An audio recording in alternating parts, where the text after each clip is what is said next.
સદા ભગવાનના અસીમ જય જયકાર. ત્રિમંત્ર બોલીએ આપણે. નમો વીતરાગાય, નમો અરિહંતાણમ, નમો સિદ્ધાણમ, નમો આયરિયાણમ, નમો વત્સાયાણમ, નમો લોય સવ સાહુણમ, એસો પંચનમુક્કારો સવ્વપાવપણાસણો મંગલાણમ ચ સવેસીમ પડવમ હવૈ મંગલમ. ઓમ નમો ભગવતે વાસુદેવાય. ઓમ નમઃ શિવાય. જય સચ્ચિદાનંદ, જય સચ્ચિદાનંદ.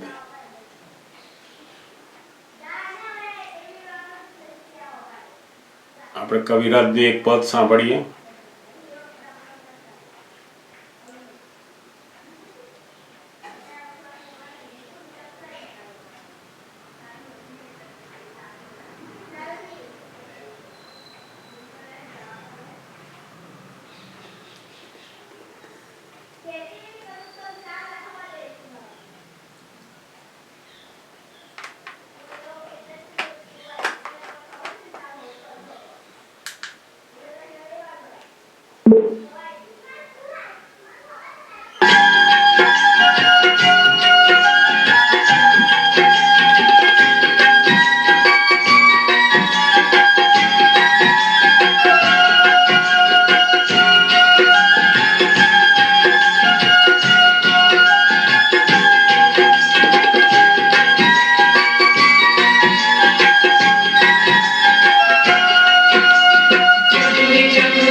કચરો કાઢો રે, કચરો કાઢો રે, ક્યાં સુધી હજી સૂતા રહેશો, ક્યાં સુધી હજી સૂતા રહેશો. માનવ ભો કલ્યાણો રે, માનવ ભો કલ્યાણો રે.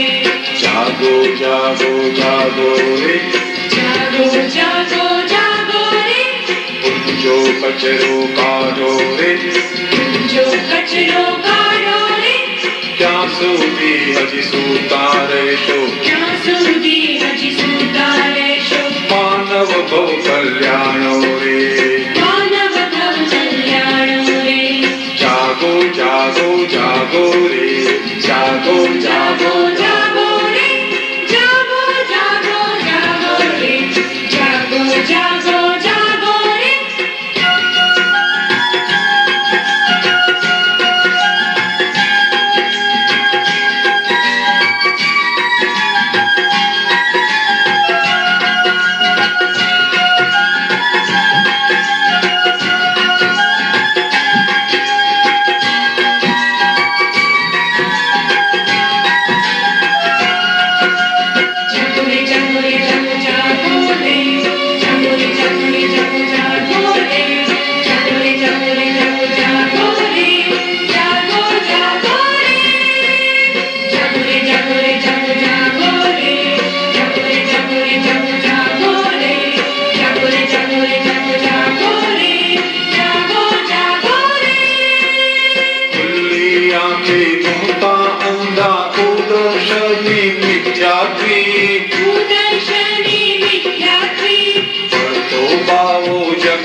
ગતિએ મળશે અહીંથી મોક્ષ ગતિએ મળશે અહીંથી તમને જે કંઈ પસંદ હોય તે તમને જે કંઈ પસંદ હોય તે જાતે ગૂંથી કાઢો રે જાતે ગૂંથી કાઢો રે જાગો જાગો જાગો રે જાગો જાગો જાગો રે જાગો જાગો જાગો રે જાગો જાગો જાગો રે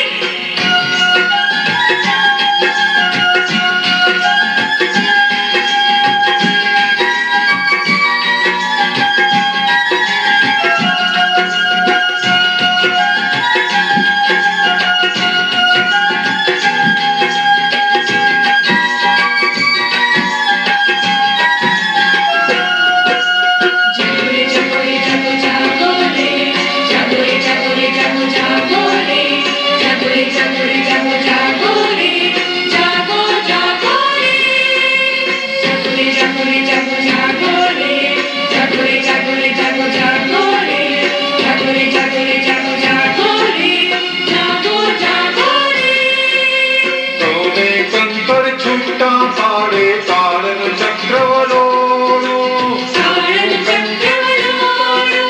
માટે સમજો હજી સમજો કરજો અંતર જોનો કરજો અંતર જોનો ભારતવાસી મૈથી જાગો ભારતવાસી મૈથી જાગો અંતર્યામી ને ખુદ પ્રાર્થો અંતર્યામી ને ખુદ પ્રાર્થો અક્ષર દેહે ઝુમતા દાદા અક્ષર દેહે ઝુમતા દાદા પાસે મુક્તિ માગો રે પાસે મુક્તિ માગો રે જાગો જાગો જાગો રે જાગો જાગો જાગો રે જાગો જાગો જાગો રે જાગો જાગો જાગો રે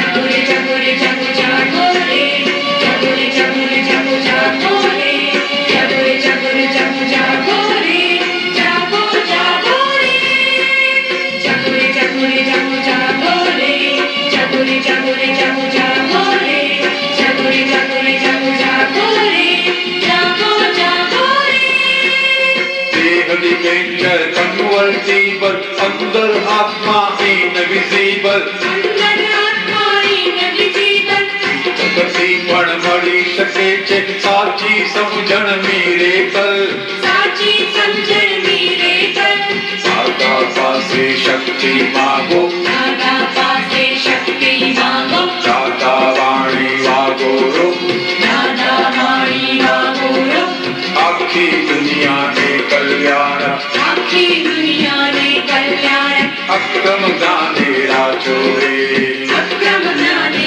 રાજો રે જાગો જાગો જાગો રે જાગો જાગો જાગો રે જાગો જાગો જાગો રે જાગો જાગો જાગો રે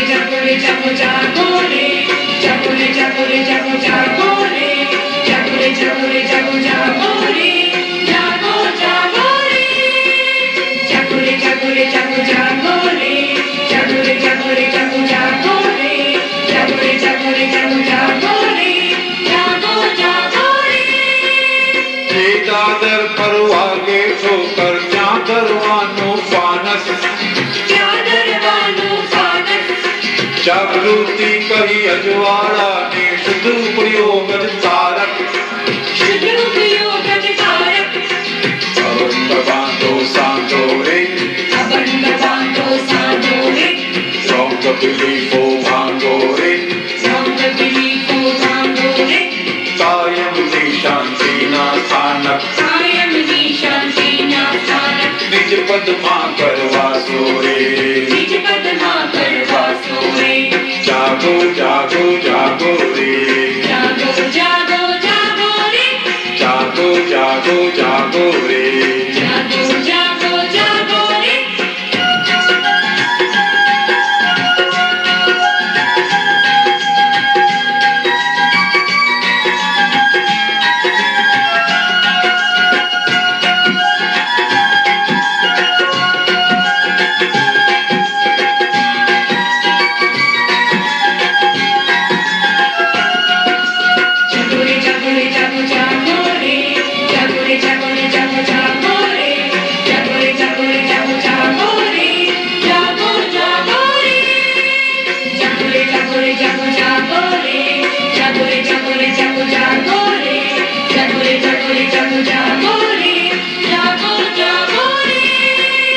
એક જ તારી જલની ધારા પથ્થરને પણ છીલી શકે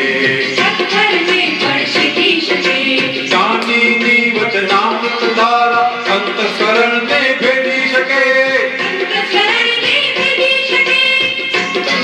તન થઈ રહ્યા છો ભંગારો વેચાઈ રહ્યા છો ચાંદનીથી છેડા ફાડી અહીંથી મુક્તિ માણો રે જાગો જાગો જાગો રે જાગો જાગો જાગો રે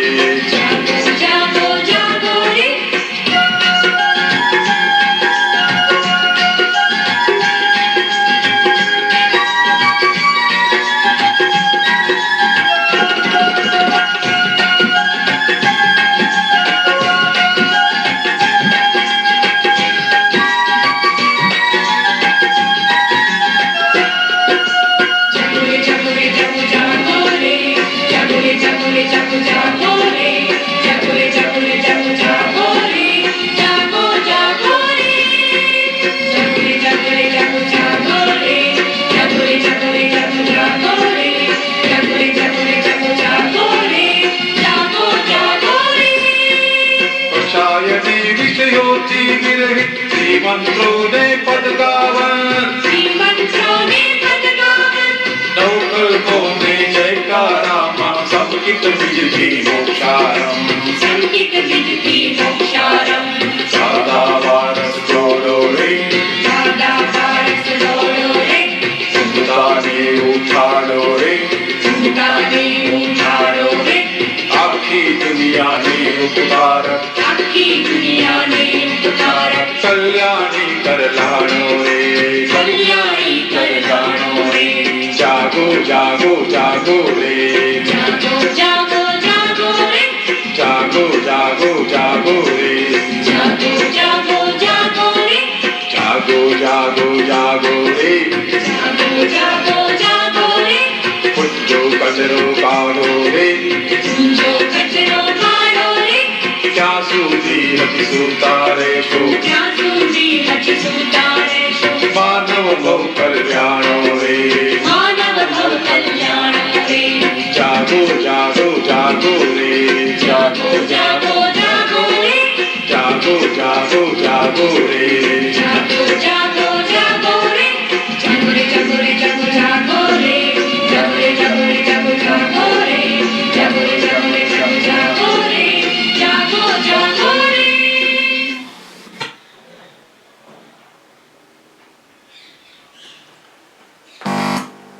જય સચ્ચિદાનંદ.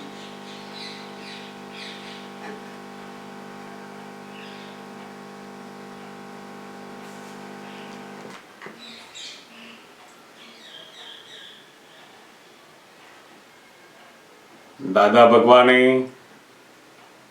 આપણને બધાને ખૂબ જાગૃત કર્યા અને આવી એ જ ભાવના કવિરાજ દ્વારા કે જાગો, આપણે પણ એવી જ ભાવના કરીએ છીએ કે આજે દાદા ભગવાનનો જે અક્ષર દેહ છે એ અક્ષરદેહ આખી દુનિયામાં ઘૂમી રહ્યો છે. એમની જે વાણી છે એ આખા જગતની અંદર આજે લોકો વાંચી રહ્યા છે અને એ વાણી દ્વારા આજના ભયંકર અગ્નિ જેવા કાળની અંદર લોકોને અદ્ભુત ઠંડક પહોંચાડે છે. એ આપણે જોઈએ છીએ. આપણે અત્યારનો જે સમય છે એકદમ બલોણું છે. આ કુદરતની અંદર જે ઘઉં અને કાંકરા જુદા પાડવાનો જે સમય છે એ ચાલી જ રહ્યો છે. અંદર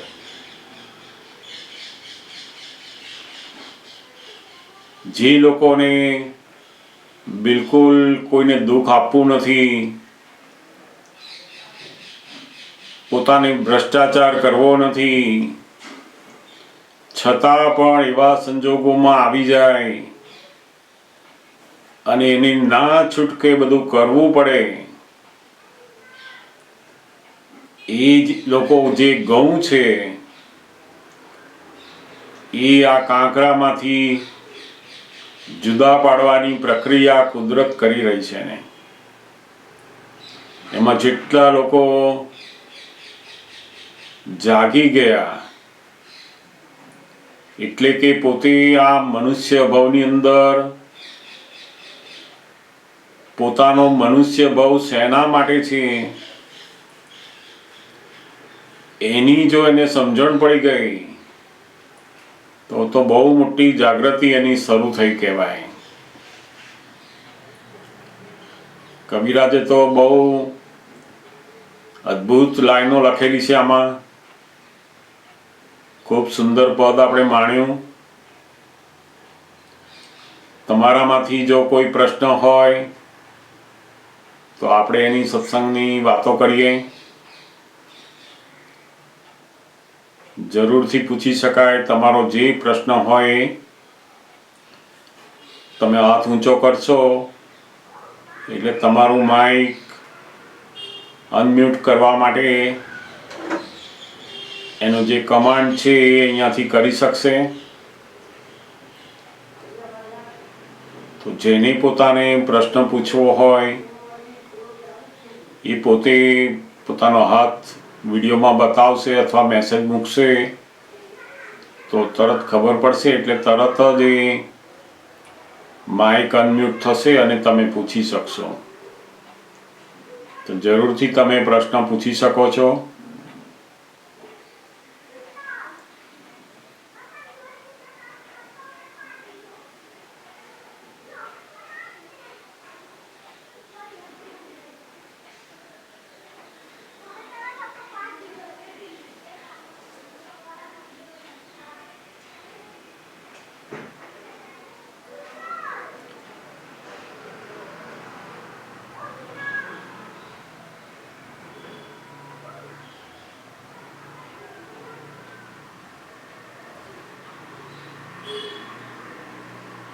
પૂછો જરૂરથી.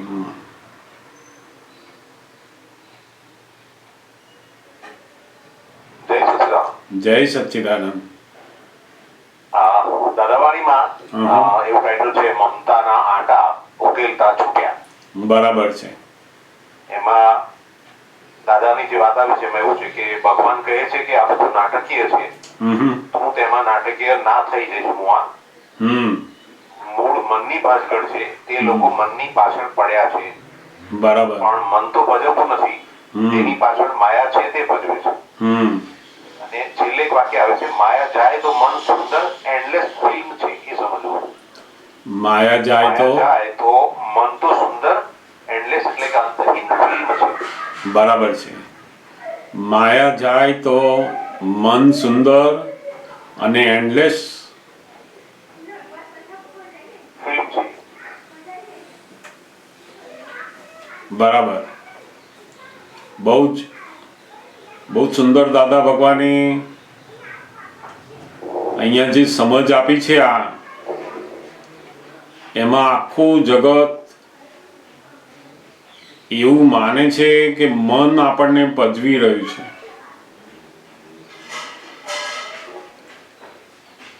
એટલે સુધી લીધું કે મનના કારણે જ આ બધી ભાંજગડ છે. એટલે લોકો મનને શાંત કરવા, મનની શાંતિ માટે બધા જ જુદા જુદા પ્રયત્નો એ પોતે કરી રહ્યા છે. દાદા ભગવાને બહુ જ સુંદર અહીંયા આ મન અને અંતસ્કરણનું જે વિજ્ઞાન છે આપણને સમજાયું કે વાસ્તવમાં મન પજવતું નથી, મન આપણને અશાંત કરતું નથી. મનની જે માયા છે એની સાથે એ માયાને કારણે આપણે આ મન હેરાન કરે છે એવું લાગે છે આપણને. મનની સાથે જે માયા છે એટલે શું? તો કે પોતાના સ્વરૂપનું અજ્ઞાનતા જે છે, પોતે પોતાનો જે ગુણધર્મ છે એ નહીં જાણવો, એ જ માયા છે. પોતાના જ સ્વરૂપની જે અજ્ઞાનતા છે એ માયાને કારણે એને એવું લાગે છે કે આ મન એ મારું છે. એટલે પછી મનની અંદર જે કંઈ વિચારો આવે છે એ વિચારો એને અસર કરે છે. એટલે બહુ સુંદર દાદા ભગવાને કહ્યું કે મન પજવતું નથી, મમતા પજવે છે. આ મારું મન છે, મારું મન છે એવા આંટા માર્યા છે આપણે. જ્યારે મનની અંદર સરસ વિચારો આવે છે ત્યારે આપણે એલિવેટ થઈ જઈએ, અને જ્યારે પાછા મનની અંદર ખરાબ વિચાર આવે, ના ગમતા વિચાર આવે એટલે ડિપ્રેસ થઈએ છે. ખરેખર મન એ આપણને પજવે છે કેમ? તો કે આપણે એની સાથે એકાકાર થઈએ, તન્મય થઈએ છે. અને એ તન્મય થવાનું કારણ શું? તો કે પોતાનો જે સ્વભાવ છે એનું જ ભાન નથી. એટલે મનનો જે સ્વભાવ છે એ જે ચંચળ સ્વભાવનું છે એને આખું જગત અચળ બનાવવા જાય છે. મન કેવું છે? તો કે ચંચળ છે. ચંચળ એટલે એની અંદર વિચારો ફૂટ્યા જ કરે, ફૂટ્યા જ કરે, ફૂટ્યા જ કરે. એમાં સારા પણ નથી હોતા અને ખરાબ પણ નથી હોતા. મન એ વિચારોનું મોટું બંડલ છે આખું. એટલી મોટી ગાંઠો છે એની અંદરથી એ ગાંઠને અનુરૂપ બધા વિચારો બહાર નીકળ્યા જ કરે, નીકળ્યા જ કરે છે. પણ જ્યારે એ વિચાર નીકળે છે ત્યારે પેલી માયા એને મૂંઝવી દે છે કે મને આવો વિચાર આવ્યો. જેમ કોઈ પોતે બ્રાહ્મણ હોય અને એને માંસાહાર કરવાનો વિચાર આવે તો એ વિચાર એને મૂંઝવણમાં મૂકી દે.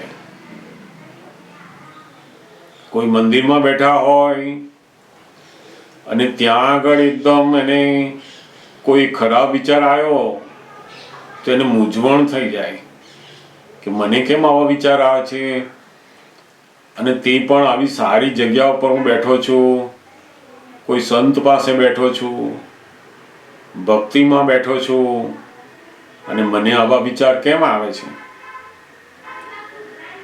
એનું ધ્યાન જેવો પેલો વિચાર આવ્યો કે મનની સાથે ચંચળ થઈ જાય છે. એ ચંચળતા પેલા મન સાથેની જે તન્મય આકારપણું છે એના કારણે એને ચંચળતા ઊભી થઈ જાય છે. કારણ કે પોતાનો જે સ્વભાવ છે એ તો એને જાણ્યો જ નથી. આનો આ જ વિચાર જો કોઈ મુસ્લિમને આવે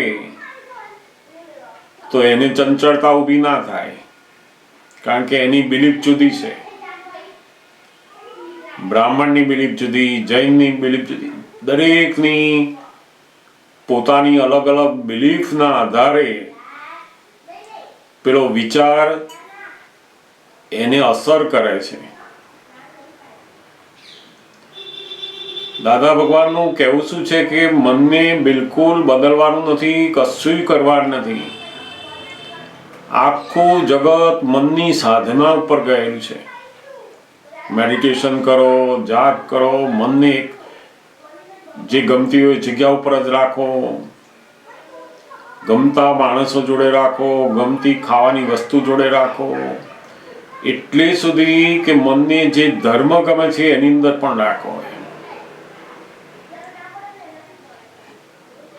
મનનું ગમવાપણું આપણે જે કરી રહ્યા છીએ એ ખરેખર કોઈ પુરુષાર્થ નથી.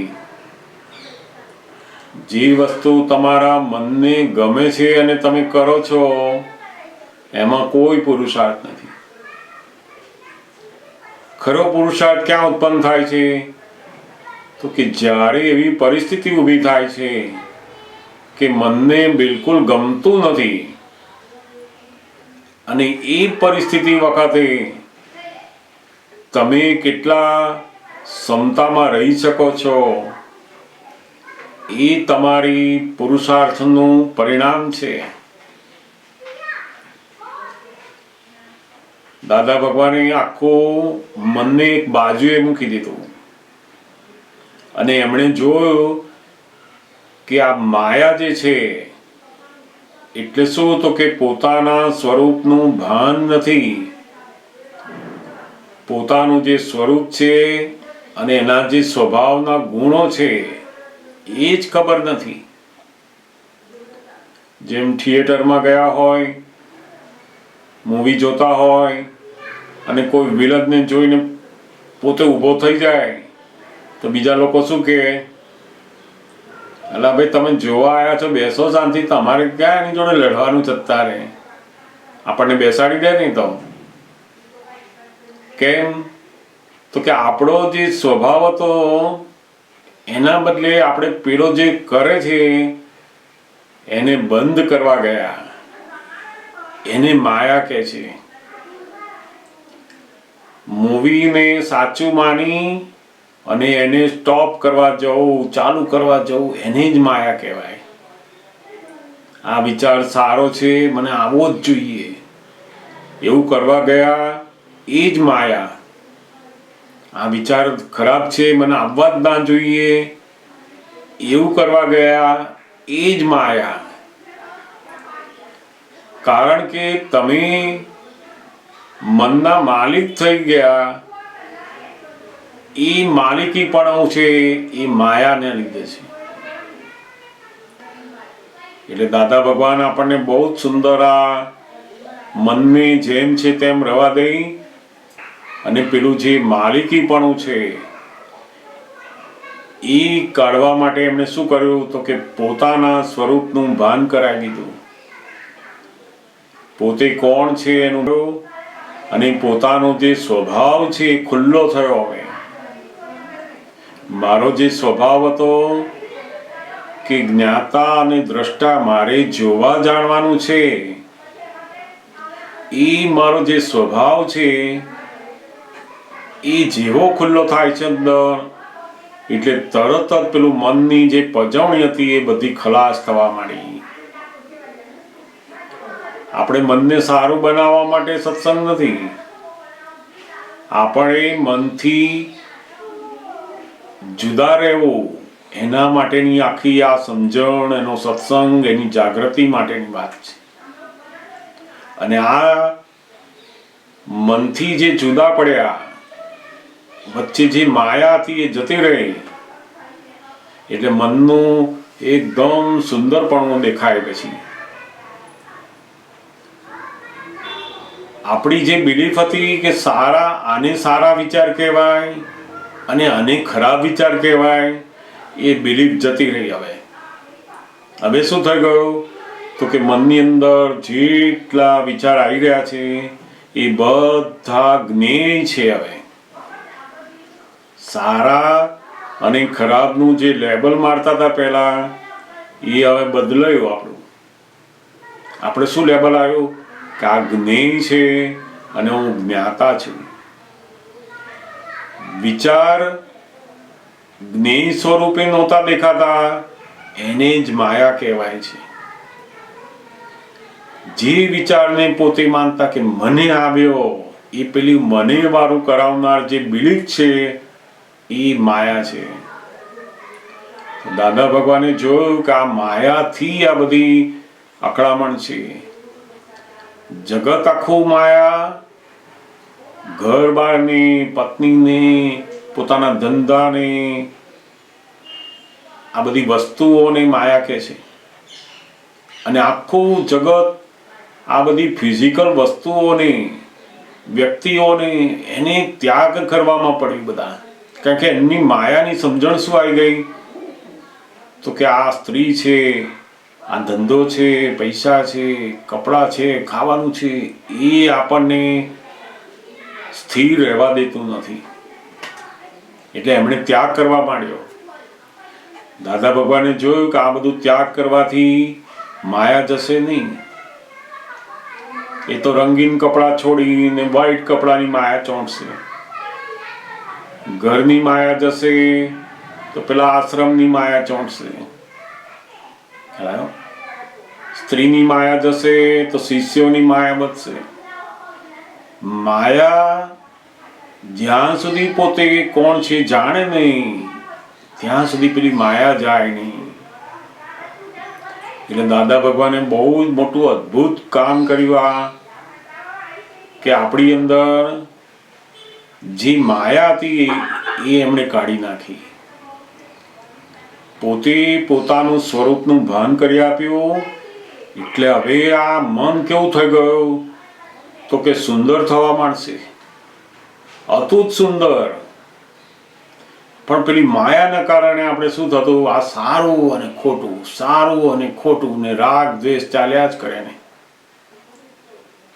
બહુ સભામાં બેઠો હોય અને જો એને કોક બોલતું હોય ને એને ખરાબ વિચાર આવ્યો તો એની અંદર ચંચળ થયા કરે.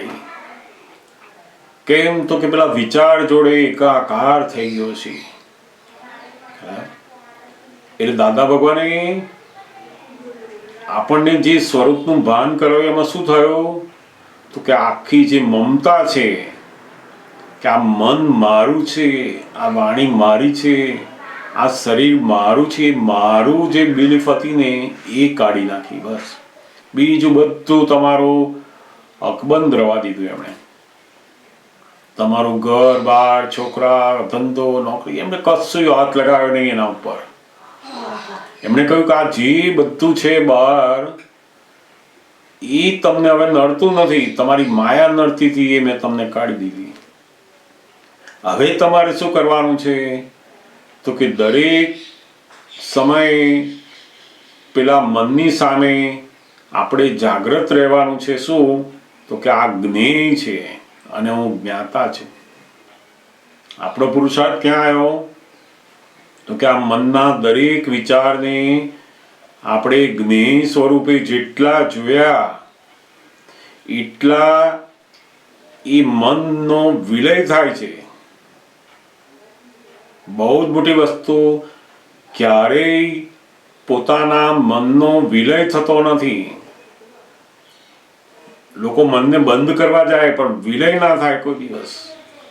વિલય ક્યારે થાય તો કે પેલી માયા જાય, આ મારું મન છે જતું રહ્યું, હવે ફાઇલ નંબર 1 નું મન થઈ ગયું. એટલે આપણામાં આ જ્ઞાતા દ્રષ્ટાપણાનો સ્વભાવ જે ખુલ્લો થયો, એનાથી શું થયું તો કે મન સુંદર થયું, મન પજવતું બંધ થઈ ગયું. અને મનનો વિલય થવા માંડે, ધીમે ધીમે ધીમે ધીમે મન ખલાસ થવા માંડે છે.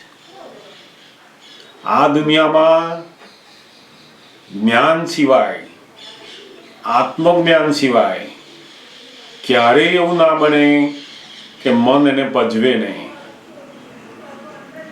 ભલભલાને બધાને, મોટા મોટા સાધુ, આચાર્યો, ત્યાગી, તપસ્વી ગમે તે હોય, જ્યાં સુધી એનું મન એના કયા પ્રમાણે ચાલતું હોય ત્યાં સુધી બધું બરાબર લાગે એને. પણ જો એને એનાથી વિપરીત સંજોગો આવીને ઉભા રહે તો પછી એની જેટલી બધી જાણેલું જ્ઞાન છે, એનું બધી ક્રિયાઓ છે, એમાં કશું કામ લાગે નહીં. મારો એવો અનુભવ છે. એક બહુ જ મોટા અહીંયા પ્રોફેસર હતા, જે અધ્યાત્મની અંદર બહુ મોટું નામ હતું. આખા ગુજરાતની અંદર જેટલા સંતો હશે એ સંતોના બધા જ પુસ્તકો એ એમના હાથ નીચેથી પસાર થતા. એનું પ્રૂફ રીડિંગ, એનું બધું ધ્યાન આપવાનું કામ એ પ્રોફેસર સાહેબ કરતા.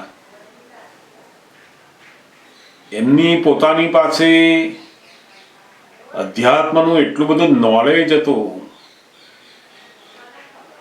અને એ બધા નોલેજની અંદર એટલા બધા પાવરફુલ, અને આખું જીવન સાધનામાં ગયેલું. ભયંકર બધી કઠિનમાં કઠિન સાધનાઓ જેમણે કરેલી. એવા પ્રોફેસર સાહેબને પણ પોતાના જિંદગીના એવા પ્રશ્નોની ઉલઝન શરૂ થઈ ત્યારે એમણે જોયું કે મને મારા 50 વર્ષની જે સાધના છે, જે જ્ઞાન મેં જાણ્યું છે, એમાંનું એક પણ જ્ઞાન મારા મનને સમાધાન આપતું નથી. એમને એવો અનુભવ થયો, અને એ અનુભવથી એમને ખબર પડી કે દાદા ભગવાનનું જે આ જ્ઞાન છે એ ખરેખર વિજ્ઞાન છે. અને એમણે જ્યારે એમના પ્રશ્નો અમારી પાસે લાયા અને એમની જે સમાધાન મળ્યું, ત્યારે એમને ખબર પડી ગઈ કે વર્લ્ડમાં આત્મજ્ઞાન વગર મનનું સમાધાન ક્યારેય થઈ શકતું નથી. એટલે બહુ આ દાદા ભગવાને આપણને બહુ અદ્ભુત કૃપા મેળવી આપી છે અંદર.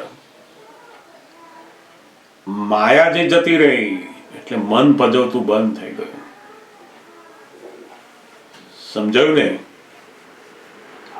બહુ જબરદસ્ત વાત થઈ. એ તો મને પ્રશ્ન પૂછતા પહેલા એવું થતું હતું કે આમાં તો આમાં સમજવા જેવું છે એવું મને લાગતું હતું પેલા. પણ ખરેખર એવું થાય કે ચરણ વિધિ કરતા હોઈએ, ચરણ વિધિ ચાલુ હોય અને મન બીજે ક્યાંક જાય. મન બીજે ક્યાંક જાય એટલે પછી પ્રશ્ન ઉભો થાય કે ભાઈ આ તો કઈ રીત છે કે ચરણ વિધિ કરતા કરતા આવા વિચારો કરવાના. એટલે આપણે એવું માનીએ છીએ કે આ વિચાર તો હું કરું છું. મૂંઝવણ થઈ જાય. આપણી જાત પર નફરત થતી એવું લાગે. મૂંઝવણ થઈ જાય. તમે આવા વિચારો કરો છો અને આવું કરાતું છે ને આટલા બધા વિચારો શા માટે લાવવા છે? સાચી વાત છે. અને ક્યારેક એવું પણ બને કે ચરણવિધિ છૂટી પણ જાય અડધી. ફરી પાછા લાવીને બેસાડીને ચાલુ કરીએ પછી કે ભાઈ આ બાકી છે તો પૂરી કરવી પડે, ન ચાલે. બરાબર. આ તમે જે વાત કરી એ તો જબરદસ્ત છે કે ભાઈ મનની પાછળ માયા છે, પણ માયા જાય ક્યારે? તો હું તમને પૂછવાનો હતો હમણાં કે ભાઈ માયા જવા માટે, છોડવા માટે અમારે શું કરવું? આપણે જવાબ મળી ગયો કે મનની અંદર જે કઈ સ્પંદનો પેદા થાય એને આપણે જ્ઞેય સ્વરૂપે રહેવાનો પુરુષાર્થ કરવાનો છે. બસ આ જ પુરુષાર્થ કરવાનો છે. દાદા ભગવાને જ્યારે આ 24 કલાકની કીર્તન ભક્તિ શરૂ કરેલી, એમની હાજરીમાં એમણે આજ્ઞા કરેલી કે આ 24 કલાકની કીર્તન ભક્તિ હવે શરૂ કરો. અને અમે લોકો તો મોટા ભાગે દાદા ભગવાનના સત્સંગ જ્ઞાનને સાંભળવા માટેના બહુ જ આમ તત્પર હોઈએ. બધી વિધિ બોલવાની, અસીમ જય જયકાર બોલવાની, બધું કંટાળા જાય. એટલે દાદા ભગવાન પોતે પણ જાણે કે આ લોકોને મંત્ર બોલવાના થાય, વિધિ બોલવાની થાય, તો અમને ગમતું નથી આ લોકોને. એટલે દાદા ભગવાને આ કીર્તન ભક્તિ જ્યારે શરૂ થઈ ત્યારે આપતા પુત્રોને એમાં બેસાડ્યા, ત્યાં જઈને બેસો અને આ 24 કલાકમાં જેટલો લાભ લેવાય એટલો લો. ત્યાં આગળ મોટા ભાગના આપતા પુત્રો અમે બેસતા. હવે એ વખતે થાય શું તો કે પેલું મન બોલીએ ખરા બધું ત્યાં, પણ પેલું મન એમાં રહે નહીં. મનની અંદર બીજા વિચાર ચાલે કે આ કઈ બધું કરવાનું, હવે આમાં કઈ સત્સંગમાં બેસવાનું, દાદા પાસે જવાનું, બીજું કઈ કરવાનું, આ બોલ શું કરવાનું આમાં. એટલે મન ત્યાં આગળ બિલકુલ રહે નહીં. એટલે પેલું મૂંઝવણ થયા કરે કે ચલો આપણે બેઠા ખરા, પણ મન તો અમારે રહેતું છે જ નહીં, બીજે ભમે છે. તો એટલે પછી દાદા ભગવાનને આ વાત કરી કે અમે લોકો તો કીર્તન ભક્તિમાં બેઠા હોઈએ પણ અમારું મન તો બીજે ભટકતું હોય છે કે છે. બરાબર.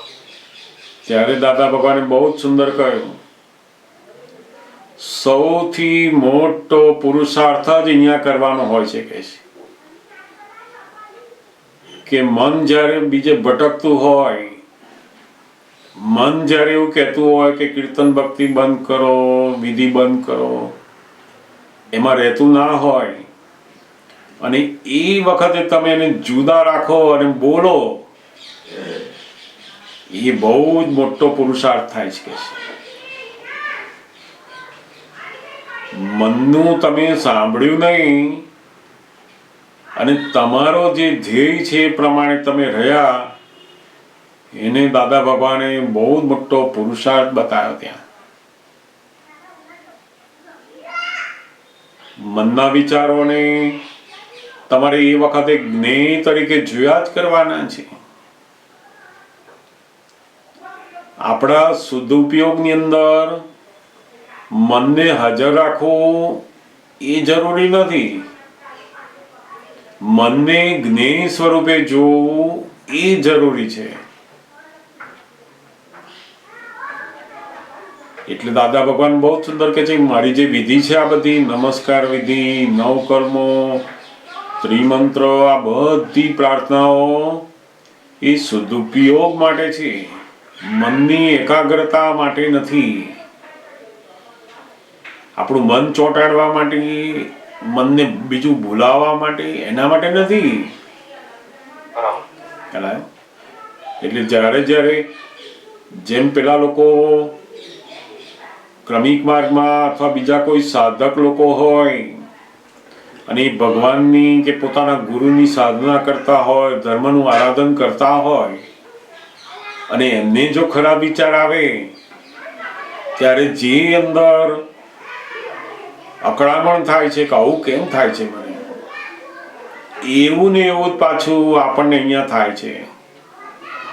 આપણે જ્યારે ચરણ વિધિ વાંચતા હોય, આપતાવાણી વાંચતા હોય, બધી કંઈ પણ કરતા હોય, એ વખતે આપણું મન કશાક બીજામાં જાય, બીજામાં ફરી આવે, બીજી વાતમાં પડે, ત્યારે તક આવું કેમ થાય છે. એ વખતે આપણે મનને જ્ઞેય તરીકે જોયા જ કરવાનું અને પેલું કામ એનું કરાય જ કરવાનું, બોલ્યા જ કરવાનું. બોલનારને પણ જોવાના અને પેલા મનને પણ જોવાનું.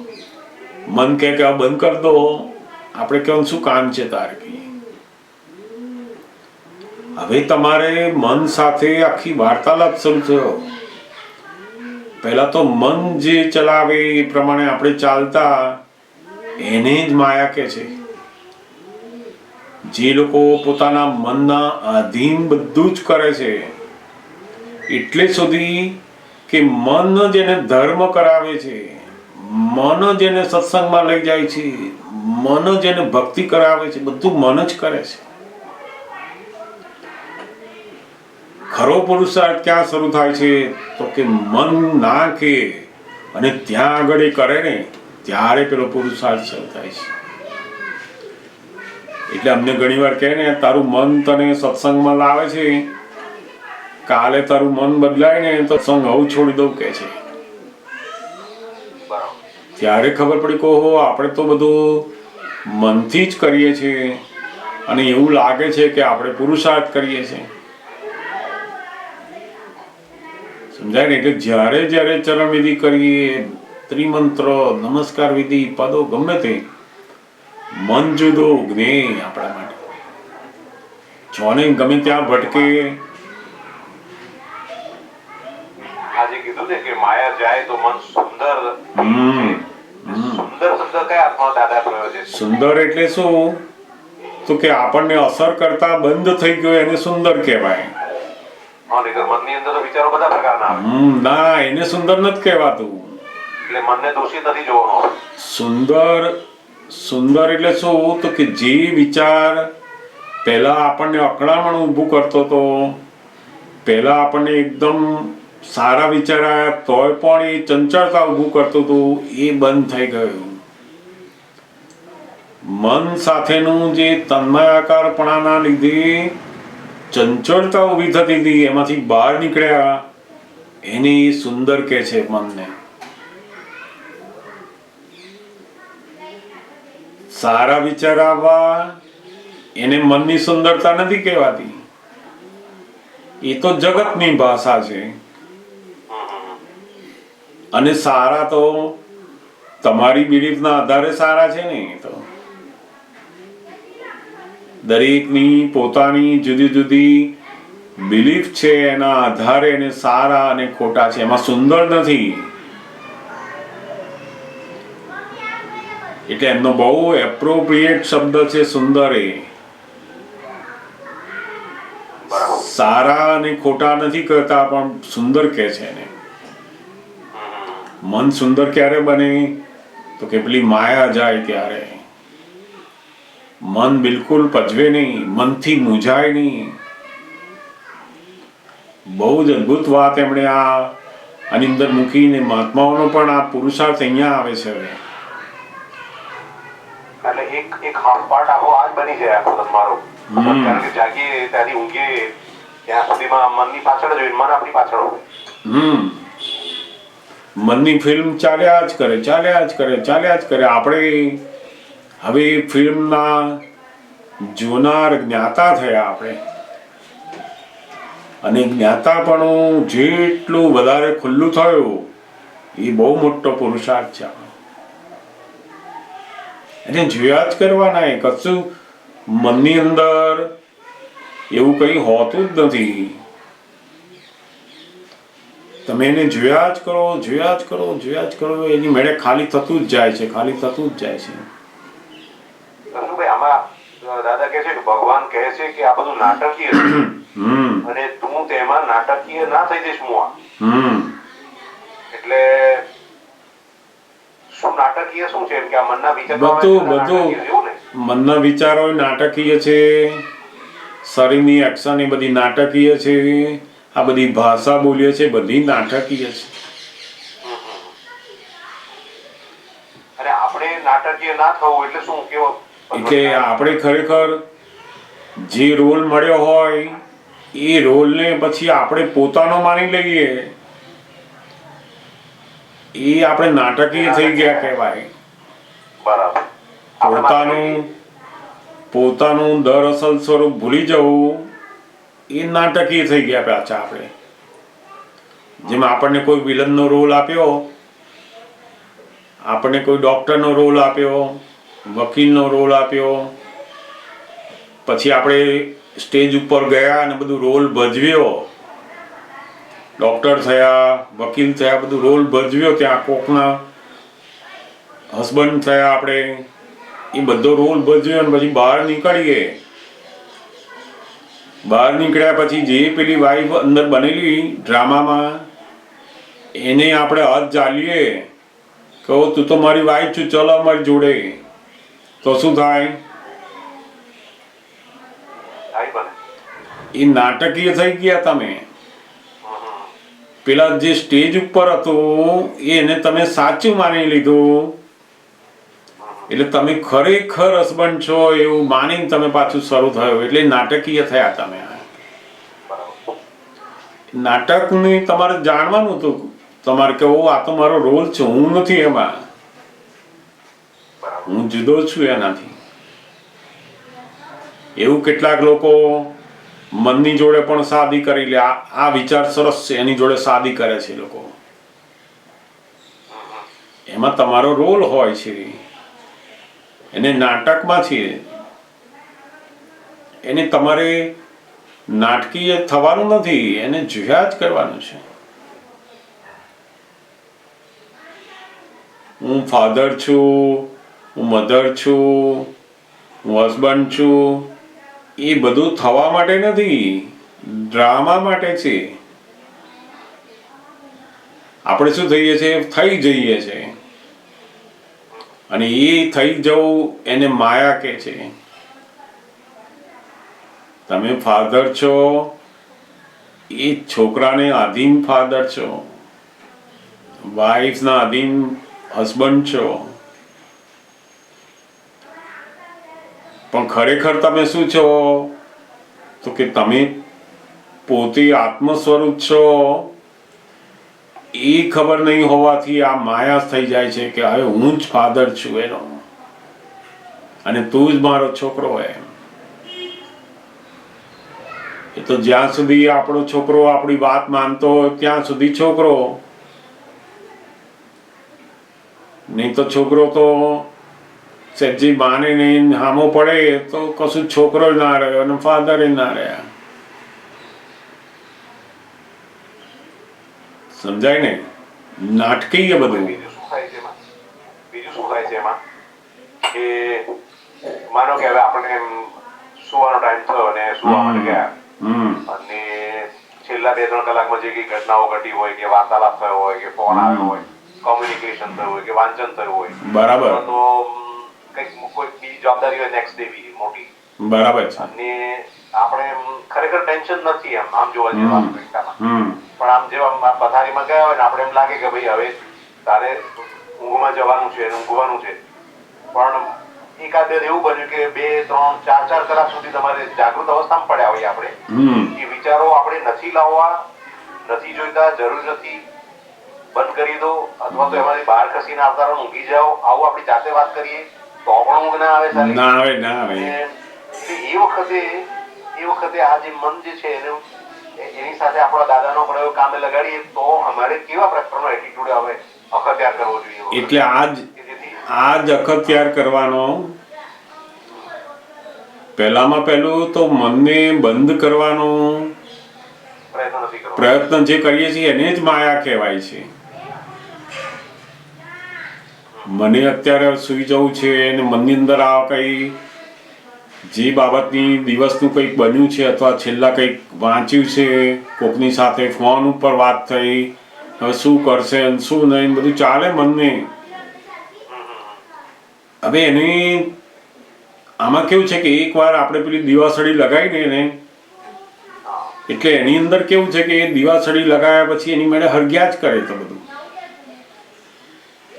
હવે પેલી લગાડ્યા પછીનું જે પ્રોસેસ શરૂ થઈ, હવે આપણે તો બંધ કરવી છે હવે એને, પણ એ શક્ય નથી. એટલે જો તમે વિચારને સ્ટોપ કરવા ગયા, એ જ માયા,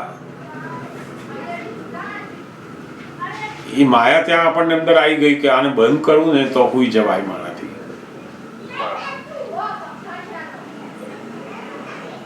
ચાલુ કરવું બંધ કરવું એ કરવા ગયા ને એ માયા શરૂ થઈ. ત્યાં આગળ જ મોટામાં મોટો આપણો હવે પુરુષાર્થ મૂક્યો છે. દાદા ભગવાને શું આ રિલેટિવ મન, એ રિલેટિવ અને હું શુદ્ધાત્મા એ રિયલ, આ જે રિલેટિવ અને રિયલની જે આજ્ઞા છે ને એ આની અંદર મૂકવાની છે કે આ બધા વિચારો જ્ઞેય રિલેટિવ છે અને હું એને જોનારો જાણનારો રિયલ છું. એટલે પેલું શબ્દ જ નહીં મૂકવાનો કે તું બંધ થાય, એને એક જ શબ્દ આપવાનો, વેલકમ. બધા જ લોકો મનને બંધ કરવા માટેની પ્રક્રિયા બહુ જ કરે ને એટલે જ એ મુશ્કેલીમાં મુકાય છે. મન તો સંજોગો ભેગા થાય એટલે ફૂટ્યા જ કરે, ફૂટ્યા જ કરે.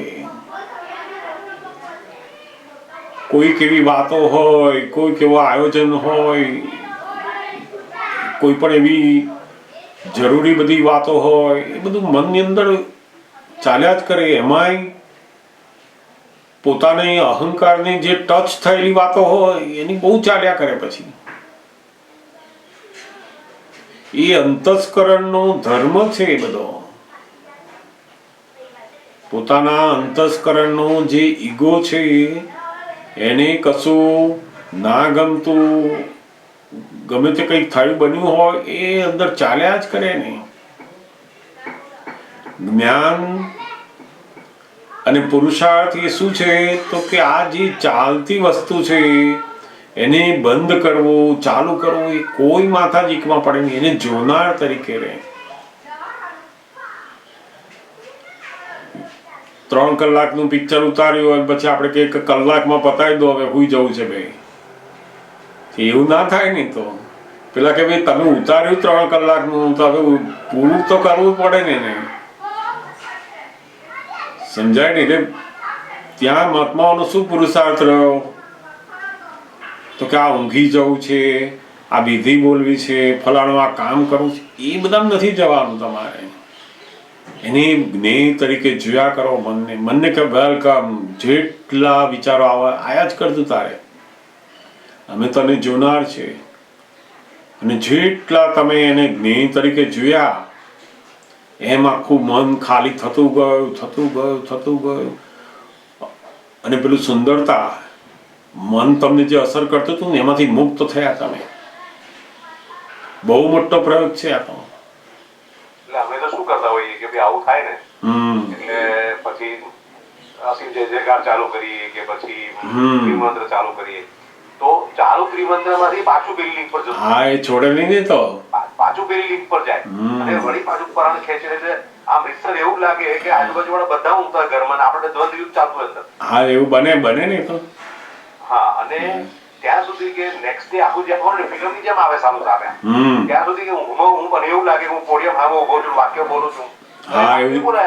આ બધું પેલો માણસ હાજર થયો હોય અને આપણે એને જાણે એમ કહેતા હોય એવું બધું પિક્ચર જ ચાલે આખું અંદર. પણ એ જોયા જ કરવાનું, જોયા જ કરવાનું છે. આમાં ખૂબ જ ઊંડા ઉતરવાની જરૂર છે. એવું લાગે કે બધે કદાચ કોઈ ચાવી સરસ ગોઠવી જાય અંદર તો કદાચ કોઈ સાયકેટ્રિસ્ટ જોડે જવાની જરૂર ના પડે, કોઈ ગોળી લેવાની જરૂર ના પડે. બિલકુલ બિલકુલ. મોટા ભાગના રોગો, મોટા ભાગની બધી અસરો એ મનનું બહુ મોટું કારણ છે. અને હું તો ઘણી વાર કહું છું કે 80% લોકો ધર્મની અંદર પણ આ મન પજવે છે અને એને શાંત કરવાના ઉપાય માટે બધી ક્રિયાઓ કરી રહ્યા છે. જ્ઞાન જાણવા કોઈ ઉપાય નથી કરતા. અને દાદા ભગવાન એ આપણને બતાવી રહ્યા છે કે આમાં તમે તમારો જે સ્વભાવ છે, તમારા જે ગુણો છે એની અંદર તમે આવી જાઓ તો જ ઉકેલ આવશે. ગમે તેટલું એ કહે ને બહાર ગમે તેટલા વંટોળ આવતું હોય તો આપણે શું કરીએ છીએ? એ વંટોળને બંધ કરવા દઈએ છીએ કે આપણું બાણું બંધ કરીને બેસી રહેવાનું અંદર? આપણે શું કરીએ એમાં? બારી બંધ કરીને બેસી રહેવાનું. આપણે પેલા વંટોળને બંધ નથી કરતા, ધોધમાર વરસાદ પડે એને બંધ નથી કરતા, ઠંડી પડે એને બંધ નથી કરતા, ગરમી પડે એને બંધ નથી કરતા. એમાં આપણે હાથ નથી નાખતા. પણ મનની અંદર પેલી માયા છે ને એના કારણે આપણે હાથ નાખી દઈએ છીએ. આપણને કેટલાક લોકો મને તો છે ને રાત્રે ઊંઘ જ નથી આવતી ને એટલે પછી શું કરું છું, થોડુંક વધારે જમું, ફલાણું વધારે સાંભળું, ફલાણા આમ વિધિ બોલ બોલ કરું, અસીમ જે કર ગા ગા કરું એટલે ઊંઘ આવી જાય. દાદા ભગવાન કહે છે તમે કરો એનો વાંધો નથી, આ સારું છે, પરંતુ સૌથી મોટો તમારો જે પુરુષાર્થનો જે સમય છે એ અહીંયા શરૂ થાય છે કે મન પજવતું હોય અને પોતે આત્મા થઈને એને જુએ તો બહુ જબરદસ્ત પુરુષાર્થ થયો. આ બહુ મોટી સામાયિક આ મનને જોવાની છે. એમાં જેટલો પોતાના વિચારોને જ્ઞેય તરીકે જોયા એટલું જ્ઞાતાપણું પ્રગટ થતું જાય છે. આપણને જ્ઞાતાપણાનું સમજણ પડી છે, પણ એનું જે પ્રગટ થવું, પ્રાગટ્ય થવું એ ક્યારે બને તો કે પેલા મનને જ્ઞેય સ્વરૂપે જેટલું જોયું એટલું જ્ઞાતાપણું ઉત્પન્ન થાય પછી. એટલે એ પ્રયોગ કરવાનો કહો, આયા જ કરો, તમે વેલકમ કહીએ, જેટલા આવા એટલા આવો ને. આપણે એને જોનાર થઈ ગયા પછી શું ચિંતા આપણે. અને જેમ જેમ દાદા ભગવાનના અસીમ જય જયકાર હો. દાદા ભગવાનના અસીમ જય જયકાર હો. દાદા ભગવાનના અસીમ જય જયકાર હો. દાદા ભગવાનના અસીમ જય જય